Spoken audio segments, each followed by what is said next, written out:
Hello. I wanted to jump on, just surprise, go live real quick here because my last three episodes of my podcast have touched me as much as I hope they touch you as I was doing them because I did them on the power of gratitude, on the power of saying thank you. And I wanted to tell you about something that happened in my training yesterday. I was in a training, a SEALs training for a few select people in our school district to talk about how to implement SEL in our classes and all that good stuff.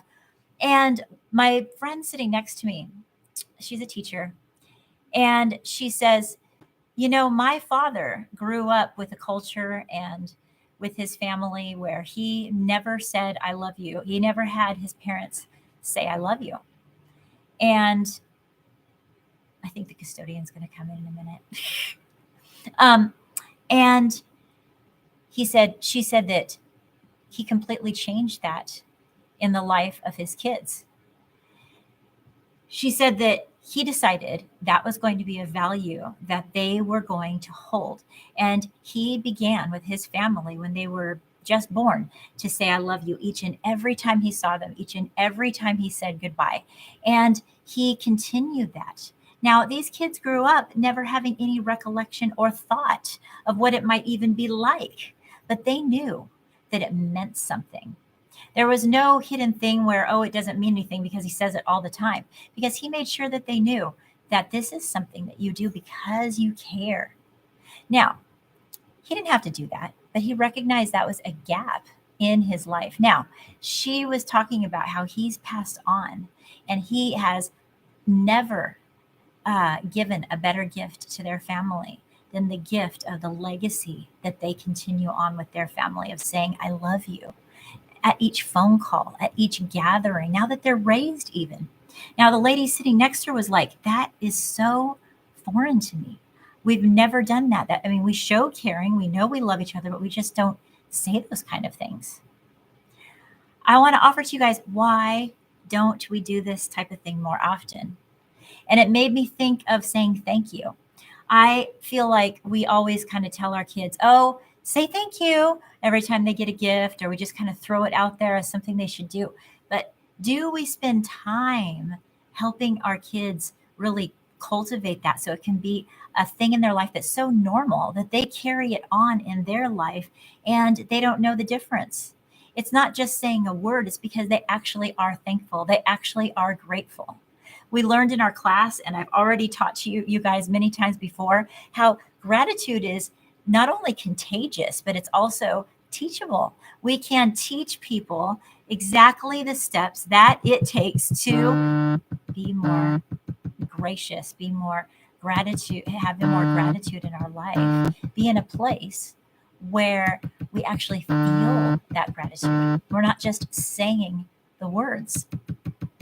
Now, of course, right when I go live, I have things outside here and phone calls. Okay, whatever. It's something about practicing something. When you practice it and you might not feel it, but you do it anyway, your body doesn't know the difference. It feels what that feels like. And then you get the reaction back from the other person. And this is the way we develop habits. You don't have to feel like being grateful to say thank you. You don't have to feel like being grateful to practice gratitude, which is in the moment realizing that something is amazing, something is worthy of being grateful, thankful for, and then calming your heart and feeling that and then sharing it with other people. There are three ways that I feel that we can really spread gratitude. Let's talk about, first of all, journaling. When you journal, you're able to help internalize it for yourself because it's your own mindset first that needs to change, right? So what you do with your journaling, though, is write down the 3 to 5 things that you are grateful for each day. And remember that you're going to do that at the end of the day. So be looking. This makes you more curious, more observant. And when you see those things, it doesn't matter if it's a flower that was your favorite color or if it was an amazing surprise of someone visiting you that you didn't expect.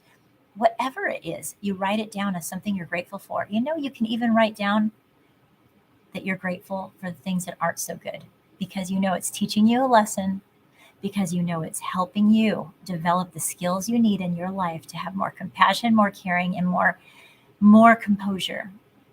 All right? Because we learn and we grow in our times that are difficult, not our times that are easy. So you can write down that you're even in this moment of pain, I'm going to be grateful for the things that I'm learning through this. Anyway, you write that down in your journal. And okay, so all right, so here's the journal that I wrote. If you were to go to the planning section, I have 3 pages of planning section. So it's up to you what you write. You're the author of your own life. Basically, you go ahead and write, what are the things I'm grateful for? But the planning part comes when you take it a step further and think, wait a minute, who are the people that I need to actually tell that I'm thankful for them, that I'm grateful for them, that I notice them, that I see the good in them? How can I spread this attitude of gratitude all around? You actually make yourself accountable by writing that down in your journal. I'm going to make sure that I talk to each one of my kids, somebody I love, a person that pops in your mind, and you know that's not for no reason. You're going to send them a text. You're going to tell them that you care about them. One of the most touching texts that I got recently was from my best friend, Random. She also did that recently with a letter. I don't know if she's doing that because she's being intentional about gratitude or whether she just had a feeling in her heart and did it. But it didn't matter to me. I felt so filled up that I wanted to spread that to more people. So the 3 things that you can do before I have to hop off and go pick up my daughter from school, the 3 things that you can do besides journaling, then you're going to take action, right? Journaling is your first action. First, look for ways that you can surprise those that you love, to snap them out of their humdrum of the day that they always do and surprise them with something kind. Surprise them with a word of affirmation, with something nice that you've noticed, with saying, I love you, when they least expect it. Make a point to surprise someone every day because surprise wakes up the brain. And when you do something they're not expecting, they'll remember it. They'll remember it for days and weeks to come. And the second thing that you can do is share stories. This is so great to do with your kids. Sometimes we'll share the stories of when they're being naughty or the stories of when they're doing things we don't want them to do. Share stories of things that you do want them to do. So you affirm that and do it in ear range of them, of course, so they can overhear, oh, look at they're talking about me. Wow. Talk about an amazing thing that happened, something when you were proud, something when you were overwhelmed with emotion because you were watching them. In the moment when you're in a place of feeling that way, remember the story. Tell it to yourself in your mind again. Jot it down if you need to. Write it in your notes in your phone and then retell it. Retell those stories. That is really basically cultivating gratitude in your heart when you do, but it also is such an amazing gift to your kids. Do that with your husband, with anybody. Remember to share those stories. Now, what is the third thing? I'm actually thinking, what is the third thing? Because I had talked about it and now I can't think of it. It is to make sure and ask people more questions. It's the whole curiosity factor. Choose to be curious because when you really listen to them, you're actually giving them a gift. Recently in that class that we did, one of the practices that we did is that we took turns. We had some prompts and one person just said nothing except for maybe, yeah, and listened to another person as they spoke about a challenge, as they spoke about a celebration, as they spoke about something they were proud of. And then we traded places. There were tears. There was moments. I still can remember the people that I was teamed up with because you have a connection. That person felt heard. And because I was quiet and I wasn't thinking about saying anything at all, and my job was to listen, I took in more and I felt closer to them because of it. So listen to people. And when you do that, you can find those little nuggets that you're so grateful about them. And then the circle continues. You share and you tell stories, and it's just one idea. There are many. It doesn't matter what you do, just choose to have more gratitude in your life today and see what difference it makes. And in the next couple of episodes of the Focused Mindset podcast, episodes 146, 147, and 148, have a deep dive and also some great stories about people I've worked with in the area of gratitude, the power of saying thank you, the area of how we can teach gratitude to others as well and share it. These are episodes you are not going to want to miss. Yes, being to Thanksgiving, it's great timing for it, right? So hop over there. It's on any platform that you would like to listen to it with.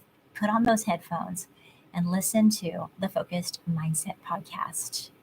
I changed it from parenting with the Focused Mindset to the Focused Mindset podcast because, that's where we're headed, where I'm speaking, the things I'm doing.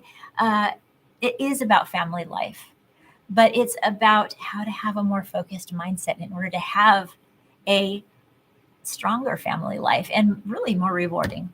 So be gracious, have gratitude, share gratitude. Like I like to say, live it, teach it, and share it. All right, so it's time for me to get going. Until next time, keep in touch and take care.